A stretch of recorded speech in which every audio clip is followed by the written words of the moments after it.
Hello and welcome back to another Voxel tutorial. So in this one we're gonna do a whole lot of things related to the homepage, and let's try and finish it as much as possible in this one video. So the first thing I want to do is apply background color to these icons, and I want the background color to be a lighter shade of the icon color. This is something that you can easily do with CSS, but in this case I want to do everything without code, so we're gonna try and do that using Elementor with some workarounds.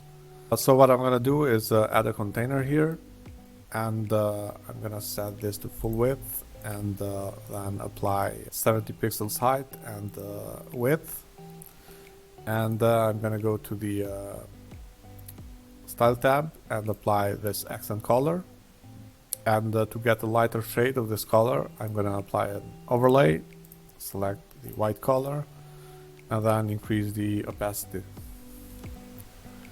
And finally I'm going to go to the border and set the border radius to 50%. So now we have this container where we can place our icon inside it. Let's align the content to the center and remove any margin that we applied previously to our icon. Let's also decrease the icon size a bit, let's say 30, and save changes. And now let's refresh our homepage, and now we get this nice background color applied to each icon. Let me apply some bottom margin here, and I'm gonna reduce the width a bit to 60 pixels. And save changes. So this looks pretty nice now. Let's proceed. The next thing we're going to do is create the user menu. So right now we haven't yet created it. Let's go to appearance, menus, and create a new menu, and let's name it the user menu, and I'm going to assign it as a user dashboard menu here. So we haven't yet created many pages, especially dashboard pages, but as mentioned before, if we check the login and registration page while logged in, we get these account settings. So we're gonna add a link to our user menu that points to that. So I've added the login page to this menu, and I'm gonna rename to account, and we're gonna pick an SVG icon for this. And next I'm gonna add a link for logout. So to do that I can add a custom link, name it logout, and let's upload an icon. And to make this work as a logout link, we have to assign a dynamic URL. Go to site, and here select logout URL. Let's save changes and refresh our homepage, and now we get our user menu. We'll be adding more links here later on, but for now these are enough. In your case, if the menu isn't showing, you can edit the header and click on the user bar widget, go to user menu, and make sure the menu is selected here. So the next thing we're gonna do is edit the homepage again, and I'm gonna assign a gray color to this subheading, and also change the hover state for the button. So under general, submit and reset button, here I'm gonna go to the hover state and set the color to accent 2, and let's also use a gray color for this location icon here. So geolocation icon, icon color, let's select gray 2, save changes. Let's scroll down. Next I'm gonna duplicate this container and delete the post feed and also this other container, and I'm gonna apply a bottom border to the listings section. So solid 1 pixel bottom border. Save changes. So in this last part of the homepage, we're gonna add some kind of featured section where we'll invite users to log in and submit their listing. So to do that, I'm gonna add a container, and we're gonna apply a gradient background from accent to accent 2, and change the angle to 90. Actually 45. Let's now add a heading here, and here we're gonna type list your business, and let's add a subheading, and let's type something like add your business to our directory. Let's center this text, and let's apply some padding to our container. Now let's set the color of the heading to white, and let's increase the size a bit, and same for the subheading. And now we're gonna add the button here, and we want this button to link to our submission page, so we're gonna enable dynamic tags, site, post type, places, create post link. And as for the label, let's type get started. On the style tab, I'm gonna set the radius to 8 pixels, and let's apply a light background. And on the hover state, let's increase the opacity here. Looks good. And now we're gonna add an image widget here, actually inside the container. Let me move the button here, and here we're gonna upload a picture of our homepage, just as a placeholder. And let's set the top left and top right radius to 20 pixels. Let's reduce the width to something like 60%. And let me now select the main container, and I'm gonna remove the bottom padding here, so the image goes until the edge. Another thing I'm gonna do is apply a border radius to this main container. Let's save changes. Let's also reduce the opacity of this text a bit, and also the gap between these widgets, and let's reduce this size a bit. Save changes. Looks pretty good. Let's now work again in our footer. So I'm gonna edit the footer, and first of all I'm gonna set the width to 1200 pixels, and we're gonna add a grid widget up here. Set the columns to 4 and the rows to 1, and the width to full width. So in this first column we're gonna display the logo. Next we're gonna add a container on each of these 3 columns, and inside it add the navbar widget, and instead of selecting a menu, we're just gonna add some dummy links manually here. So let's say marketing, analytics, commerce, and insights. Under settings, we're gonna set the orientation to vertical, and remove the padding, and hide the icon, and let's add some margin, and let's add a heading here, change to spam, and let's type something like company. So duplicate this widget 2 more times. Let's say this is legal and services, and just shuffle these links. Save changes. So the next thing I'm gonna do is place these bottom widgets inside the container, and display them horizontally, and select justify space between, so they are pushed to the sides. And let's apply some padding, top padding, and also I'm going to apply some bottom padding to the footer. Let's leave left and right to 30 pixels and top and bottom to 60. Save changes, and our footer looks pretty good. The next thing we're going to do is fix our responsive settings. Let me first edit our header. And if we switch to tablet and mobile, in tablet our header looks pretty good, but in mobile needs some more work. But instead of fixing it, we're gonna do what we have done in the actual demo. So there we hid this part of the header entirely in tablet and mobile.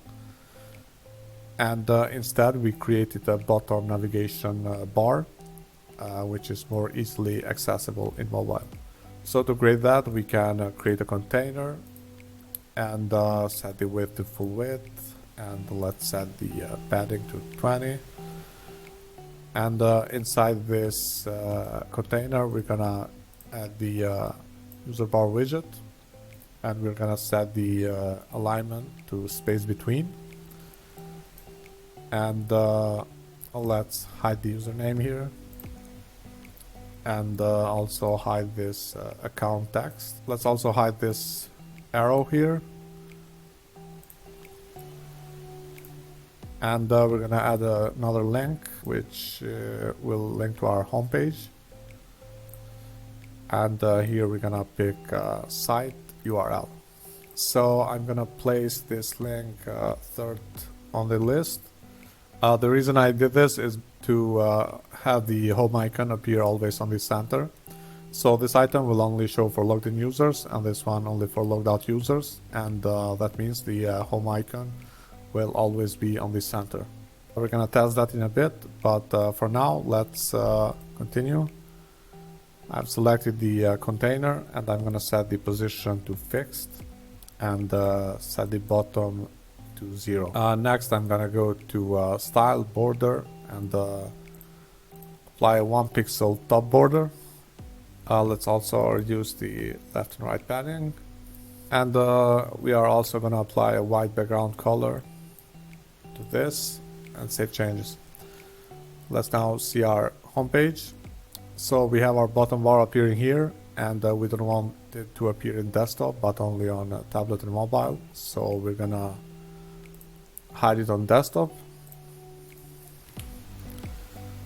And now let's preview our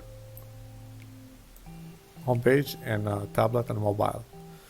So we haven't yet worked on the actual homepage, but the header looks pretty good on tablet and mobile.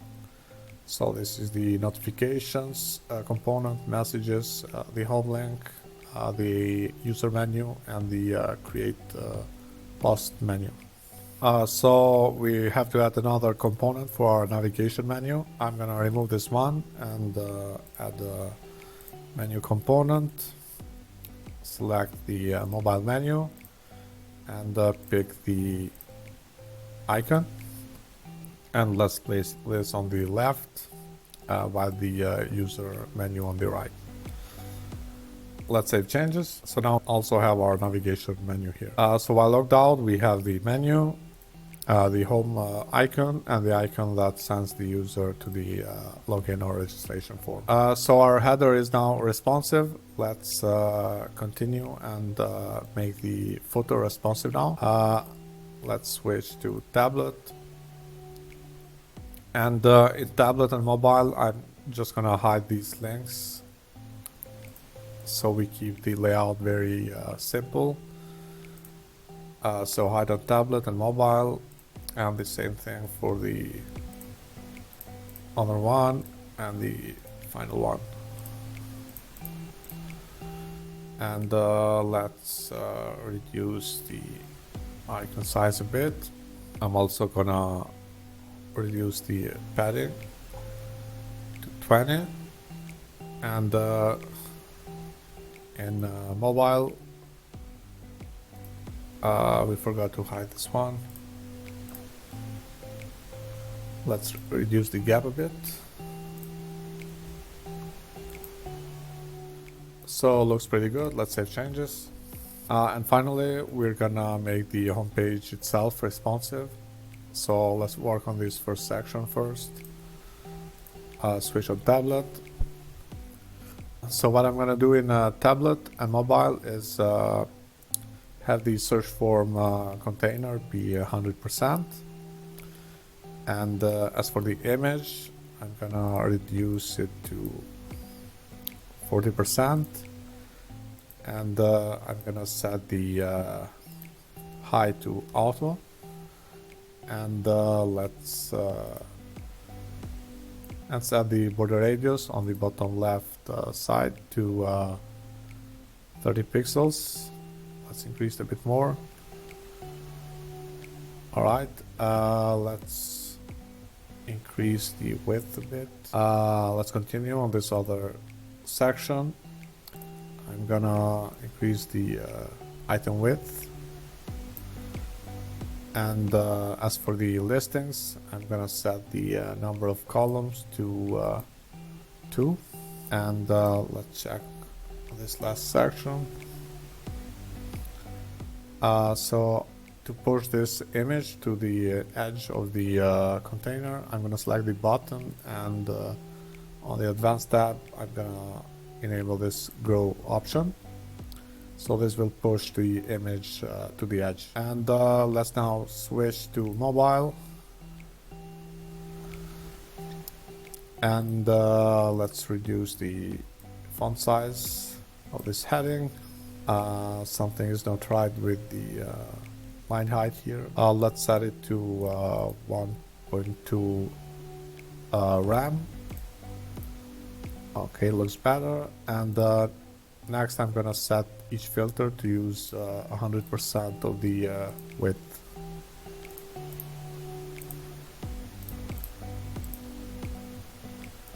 And same for the bottom. And right now we have an issue with the term cards. So let's go and check what's happening. Let's set the container to full width. Let's switch to mobile, and it seems the height here is changed. And save changes. Let me reload the home page and switch to mobile. So in mobile we're gonna hide these arrows, because you can actually swipe these categories. To do that, I'm gonna set the button size to 0. And as for the listings, I'm gonna set the number of columns to 1. Let's now work a bit with the padding. So select the first container and reduce the padding to 20. And also for the search filters, let's remove this right margin here and just apply 10 pixels bottom margin.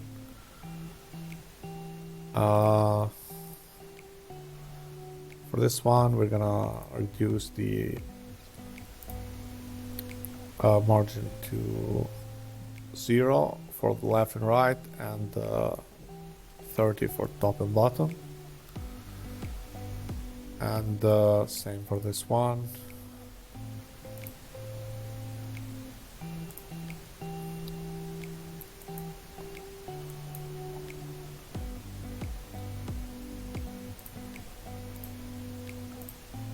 Um, 20. Looks about right. The next thing I'm gonna do is select the carousel here, and the layout, I'm gonna add some scroll padding of 20 pixels and save changes. Let's now view our site. Let me increase the zone here.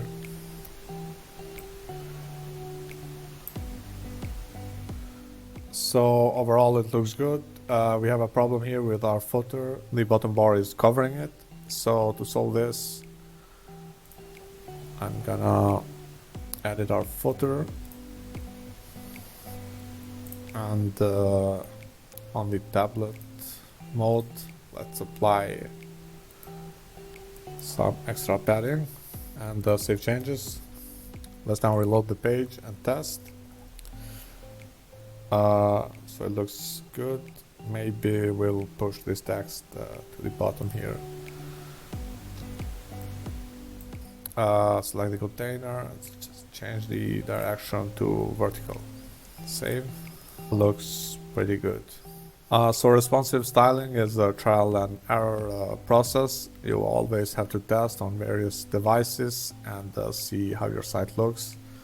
And sometimes it's not even your fault when something breaks, because different browsers render HTML in different ways or in slightly different ways, and sometimes you have to make adjustments to account for that. I hope you enjoyed this video, and see you in the next one.